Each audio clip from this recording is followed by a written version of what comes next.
Trump l'a dit hier sur Fox News, il a dit que non. Je suis très content que j'ai mis la fin à la guerre de 30 ans qui a duré au Congo démocratique avec le Rwanda. Il dit que c'est une très bonne chose et je suis fier d'avoir sauvé des vies. Exactement ce que je vous dis. Donald Trump le répète. Je sais, bon, on ne peut pas tout dire, mais je sais que nous avons le même langage avec le président américain. Je comprends sa façon de réfléchir. Alors, permettez-moi, parce que tout ce que je dis de lui, il le fait et il le dit. Alors vous devez maintenant me donner le crédit parce que je ne le dis pas pour le dire, mais j'ai quand même des preuves que je dis qu'il dira ça. Il le dit. Je pense qu'il va faire ça. Il le fait. Donc, peut-être je vous cache un secret que vous ne connaissez pas. Peut-être mon esprit et son esprit sont dans une même boîte, vous ne savez pas. Alors, donnez-moi seulement le crédit que je commence maintenant à vous expliquer beaucoup de choses. Est-ce que ça va maintenant? Ok. Maintenant, on a une question. Quand un président américain vient devant tout le monde, il dit que j'ai mis la fin à cette guerre-là. Son secrétaire d'État, son envoyé spécial aux Nations Unies, dit que cet accord a été violé par Kagame et son groupe. Madame. Maintenant, lui vient, il dit j'ai mis fin à la guerre. Et son secrétaire nous dit que, tirez attention, notre président ne parle pas pour parler. Il fait ce qu'il dit, et si vous ne le saviez pas, maintenant vous le savez. Après qu'on ait arrêté Maduro. Mais je pose la question, tant qu'il y a Van Nakiti, à l'interview, est-ce qu'il n'a pas préparé son interview? Donc il a préparé son interview, c'est un président américain. Et il sait que des questions vont se baser sur ça. Normalement, c'est comme ça. Quand tu es président de la République, surtout le président des États-Unis, on te dit sur quoi les questions seront basées. Vous ne pensez pas. On avait dit que nous avons une question sur le Congo. Là, c'est une autre question. Vous ne pensez pas qu'il savait qu'il y avait une question sur l'Europe, sur l'Afrique, sur le Congo, et qu'il devait répondre, et comment il fallait qu'il réponde.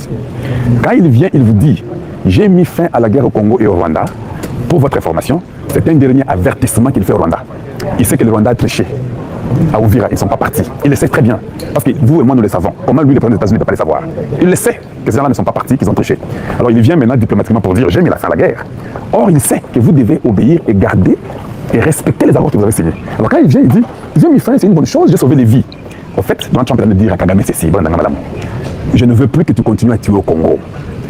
Je suis le pays le plus puissant au monde. Il a même dit dans cette interview-là, lui, il n'est pas lié à une loi donnée. Il est seulement lié à sa conscience. C'est que sa conscience lui dit, c'est que sa conscience lui dit, c'est ce qu'il va faire. Il est limité, c'est que sa conscience le convainc de faire. Cela veut dire que Donald Trump est en train de dire, tirez attention, j'ai déjà demandé que la guerre du Congo termine, j'ai signé, vous avez signé, vous n'avez pas obéi à Ouvira. Mais sachez que, je le répète devant tout le monde diplomatiquement, que j'ai mis fin à cette guerre-là, c'est une bonne chose que les gens ne meurent plus parce que j'ai sauvé les vies. En d'autres termes, le président américain est en train de dire à Kagame que si tu continues, je vais te frapper par ma propre conscience. Je peux faire tout ce que je veux faire. Parce que je veux que les gens ne meurent plus et je veux que les gens soient vivants. Et j'ai mis fin à la mort de millions de gens qui sont morts, en particulier les 20 millions de morts congolais. Voilà pourquoi j'ai mis les titres 20 millions de morts. Qui doivent être vengés, qui ne sont pas gratuits. Et je vous ai toujours dit ça. Je vais toujours prier pour qu'on l'entête par quelques démons qui sont dans ses généraux, qui sont dans sa famille, qui puissent dire que yo pique les nayo. Qu'on dit raté. Pour que la conscience du président américain lui dise que maintenant c'est assez. J'ai essayé de lui donner la chance, il n'a pas pu comprendre. Il n'a pas compris ce que je veux dire. Alors, ça sera un jour vous dormez comme ça le matin, vous réveillez, on vous dit que l'histoire de Kagame est au passé et que ce régime-là est remplacé. J'espère que tous les Kanamalam. Voilà, donc, le fait que Donald Trump dit que cette guerre-là est terminée, il ne le dit pas parce qu'il veut parler. Rubio nous a dit que ce n'est pas ça. Il dit ce qu'il croit et il veut ce qu'il dit là, c'est comme ça. Donc, s'il dit qu'il a fini la guerre, que ceux qui sont impliqués dans la guerre puissent seulement se retirer. Maintenant, toi, il voulait me moquer. Donald Trump dit que j'ai fini 8 guerres.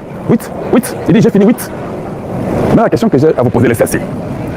Comment cet homme finit 8 guerres? Il parle que de 2 guerres.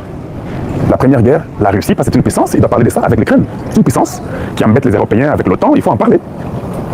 La deuxième guerre, il ne parle pas de l'Inde et du Pakistan, il ne parle pas d'Azerbaïdjan avec Armani, il ne parle pas de Cambodge avec tous ces pays, il ne parle que du Congo démocratique avec le Rwanda. Je vous pose la question. Vous ne pensez pas que cette guerre-là est très, très importante pour lui? Il y a quelque chose qu'il est en train de vérifier pour que cette guerre termine. Parce que combien de fois Donald Trump est venu dire que j'ai fini la guerre d'Armani et Azerbaïdjan. Oui. J'ai fini cette guerre-là, j'ai fini la guerre de l'Inde avec le Pakistan. Il peut nous répéter ça chaque jour, ce sont des grands pays, non? Mais le gars, en dehors de l'Ukraine et la Russie, il ne parle que la guerre du Congo et du Rwanda. Cela veut dire que le président américain a un intérêt au Congo. On vous dise comment pour que vous puissiez saisir. C'est le pays le plus riche au monde. C'est le pays qui a tous les minéraux que le monde entier a besoin. C'est le pays qui peut aider la sécurité américaine. C'est ce pays-là, le Congo. Voilà pourquoi c'est le pays qu'il doit toujours répéter. Chaque fois, il doit toujours répéter sur ces pays-là. C'est pas si nous nous comprenons bien. Maintenant, une chose. Je crois, personnellement, qu'il y a des choses qui vont arriver très bientôt. Il y a même une possibilité que Donald Trump puisse se voir avec le président Tshisekedi d'ici le 26. Donc on commence déjà à dire que c'est très probable qu'au mois de janvier ici, le président Tshisekedi se verra avec Donald Trump. On continue aussi à dire que, à Azerbaïdjan, merci, on continue aussi à dire que Donald Trump est en train de dire clairement que les deux présidents là pour la guerre du Congo et du Rwanda, un n'est pas respectueux, un ne respecte pas ce que nous avons décidé. Il n'a pas seulement voulu citer le nom de Kagame, parce que son administration a dit que c'est Kagame qui avait violé ce qu'ils avaient signé. Donc sachez que pour l'instant là, le problème du Congo est vraiment prêt et que tout peut arriver un jour ou l'autre. Ça, tout le monde va savoir ça. Maintenant, quand vous voyez à Goma un certain Franck Diongo, un homme inutile, je dis bien un homme inutile, qui va participer aux funérailles des terroristes que nous avons tués. Je dis bien un homme inutile qui s'appelle opposant, qui va aller aux funérailles des terroristes qu'on a tués, des terroristes qui tuent nos frères et sœurs. Il n'est jamais, ou bien il n'a jamais réclamé les 20 millions de morts congolais. Mais il va dans le camp de l'ennemi du Rwanda pour être à côté de ceux qui nous ont tué 20 millions. Dites-nous, est-ce que ce traître-là, comme cet homme-là, pouvons-nous nous asseoir autour d'une table avec lui pour dire que non, Congolais, avec l'opposition congolaise, Bobé Tamasolo. Le Congo n'a pas d'opposition. L'opposition